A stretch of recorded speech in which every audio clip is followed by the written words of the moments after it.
அஸ்ஸலாமு அலைக்கும். அல்சியா சேனல். இன்றைக்கி அல்சியா சேனலில் காலை 7 மணி பாருங்கள், மாடிக்கு வந்திருக்கேன். கொஞ்ச நேரம் சூரிய ஒளியில் இருப்பேன். அப்படியே இந்த வெயிலில் இருந்துட்டு செடிகளையும் பார்த்துட்டு அப்படியே கீழே இறங்கிடுவேன். இந்த இதில் உள்ள துளசியில் உள்ள இந்த பூவெல்லாம் கிள்ளி விட்டாச்சுன்னா அது நல்லா பக்கம் பக்கமாக துளிர் வரும். அதனால் இதை ஃபுல்லாக கிள்ளிகிட்ருக்கேன்.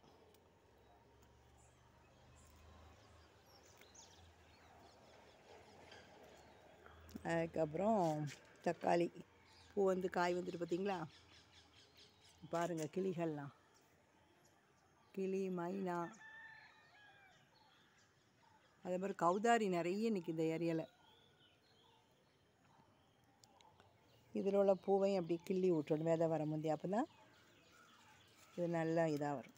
வெங்காயக்கீரை பாருங்கள், வெங்காயத்தாள், மருதாணி நல்லா தழுத்துட்டு இதை கொஞ்சம் பறிக்கணும். முருங்கை பாருங்கள்.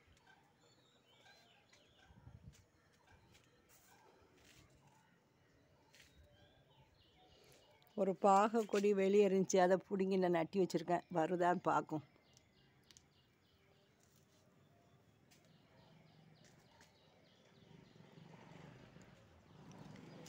கீரை பறிக்கணும். இன்றைக்கி கல்யாண வீடு, கீரை தேவைப்படாது. கொடுப்ப கீரையும் நல்லா இருக்குது.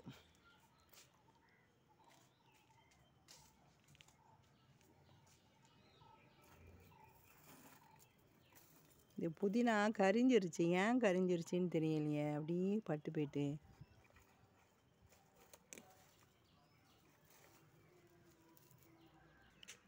புதினா ஏன்னு தெரியல, அப்படி கரிஞ்சிருச்சு புதினா.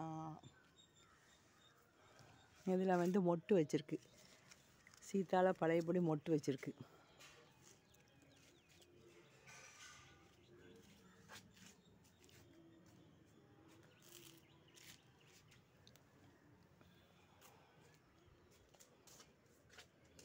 மல்லிகைப்பூ பறிச்சிடும். அப்படி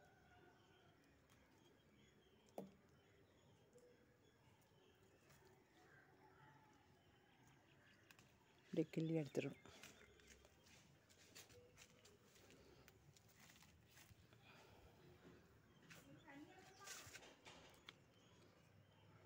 மொட்டை பறிச்சுட்டு இப்போ மல்லிகைப்பூ பறிச்சுக்கிட்டு இருக்கோம். இப்போ நம்ம பறிச்சுட்டு பாருங்கள், இதை அப்படியே கிள்ளிடணும். இதில் திரும்ப துளிர் திரும்ப ஒரு 6 மொட்டு வரும். இதே அப்படி தான். இப்போ இதில் நிறைய பிஞ்சு மொட்டு இருக்குதுல்ல, அதனால் இதை இப்போதைக்கு கிள்ள வேண்டாம். எல்லா மொட்டும் பெருசானதுக்கப்புறம் தான் நம்ம அதை கிள்ளி விடணும். ஆனால் இந்த தடவை பூ அதிகம், மல்லிகைப்பூ அதிகமாக பூக்குது. இப்போ இதையும் கட் பண்ணியாச்சு. இந்த பக்கம் பூ கிடக்கு.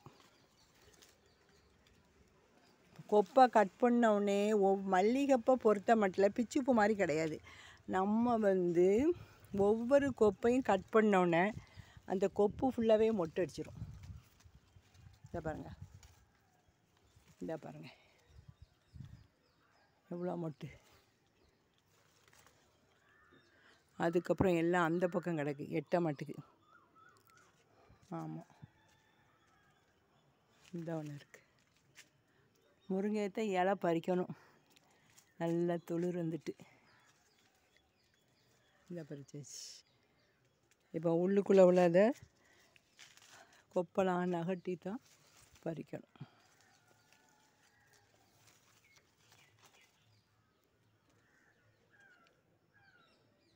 மூணு 4 நாள் அப்படி மொத்தமாக பறித்து ஒரு ஏர் கண்டெய்னர் பாக்ஸில் வச்சு ஃப்ரிட்ஜில் வச்சுருவேன். ஃப்ரிட்ஜில் வச்சுட்டு ஒரு நாளைக்கு நூலை வச்சு துரத்துடுவேன்.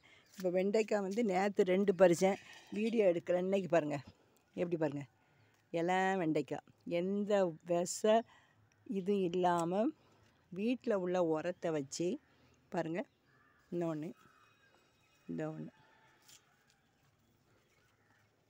இந்த ஒன்று கிடக்கு பிஞ்சு வெண்டைக்காய். எல்லா கீரையுமே 10 நாள் 15 நாள் தான் எடுத்தாகும். இந்த பீக்கங்காவை பார்க்கும் விளைஞ்சிருச்சான்னு. பீக்கங்காய் என்ன கிடக்கு. அழகு பாருங்க, ஒன்றே ஒன்று, ஒரே ஒரு பீக்கை. இன்னும் கொஞ்சம் விளையணும், இன்னும் கொஞ்சம் பறக்கணும். இது ஃபுல்லாக குட்டி தக்காளி கீரை. இதுவும் நிறையவே நிற்கிது. இதையும் தனியாக ஒரு நாளைக்கு வீடியோ எடுத்து நம்ம வந்து பொரியல் பண்ணணும்.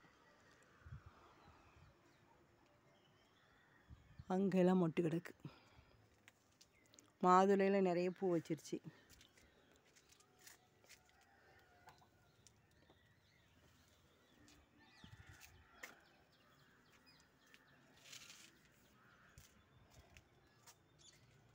சுண்டைக்காய் தான் நல்லா பெருசாக வளர்ந்து பூவும் வச்சுட்டு பாருங்கள். இது வந்து மழை நேரம் நம்ம வீட்டுக்கு சுற்றி உள்ள இடத்துல சுண்டைக்காய், தூதுவளை இந்த மாதிரி செடிகளை வந்து பிடுங்கி கொண்டு வீட்டில் வச்சுருவேன். அது எவ்வளோ பெரிய மரமாயிட்டு. இது தூதுவளை. இதை எடுத்து வச்சு வாடி இருக்கி, அதுக்கப்புறம் துளிர் வந்துடும். இதை கட் பண்ணி விடணும்.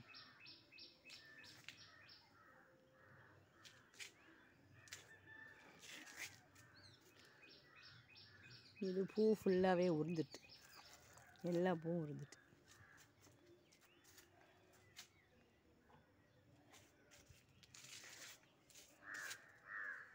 இதில் நிறைய மொட்டு இருக்குது வெண்டைக்காயில்.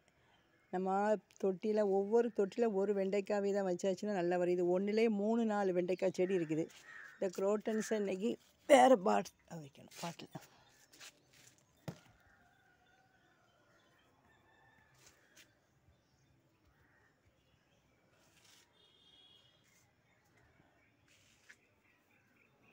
காலையில் 7லேருந்து 8 மணி வரை அந்த சூரிய இதில் கொஞ்சம் நேரம் நம்ம நின்னாச்சுன்னா நமக்கு வைட்டமின் டி கிடைக்கும். 8 மணிக்கு மேலே உள்ள வெயிலெலாம் நம்ம இருக்கக்கூடாது. இந்த 8 மணி வெயிலில் தான் நிற்கணும்.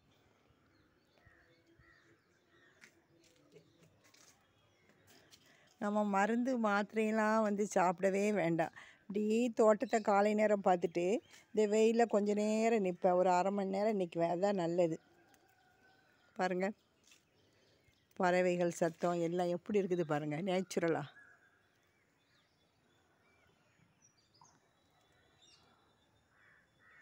இந்த பக்கத்தில் நிறைய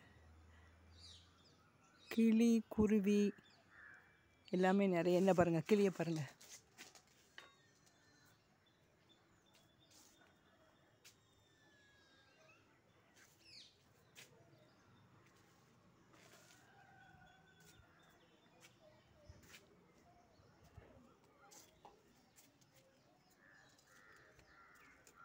இது வந்து முன்பக்கம்.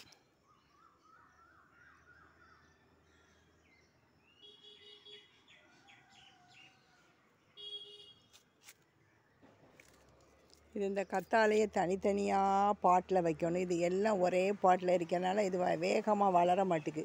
ஒரு பாட்டுக்கு ஒரு கத்தாழத்தை வைக்கணும்.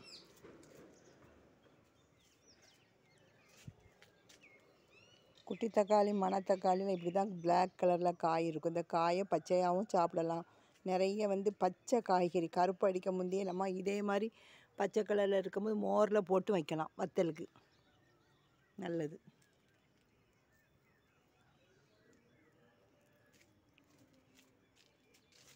இதில் நிறைய மொட்டு வச்சுட்டு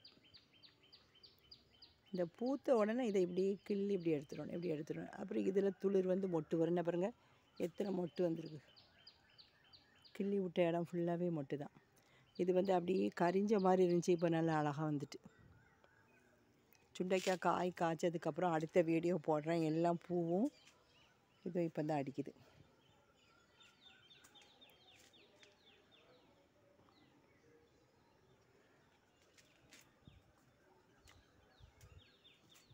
இந்த வீடியோ பிடிச்சிருந்தா லைக் பண்ணுங்கள். நீங்கள் லைக் பண்ணிவிட்டு பாருங்கள். இதை பாருங்கள், இதுக்கு என்ன பேருன்னு தெரியல. உங்களுக்கு இந்த இதோடைய பேர் தெரிஞ்ச, இது ஒரு கத்தாழை வகையை சேர்ந்தது. பூ வந்து பிளாஸ்டிக் பூ மாதிரியே 2-3 மாதம் வரை அப்படி இருக்கும். இது பேர் தெரிஞ்சால் கமெண்ட் பாக்ஸில் சொல்லுங்கள். அஸ்ஸலாமு அலைக்கும்.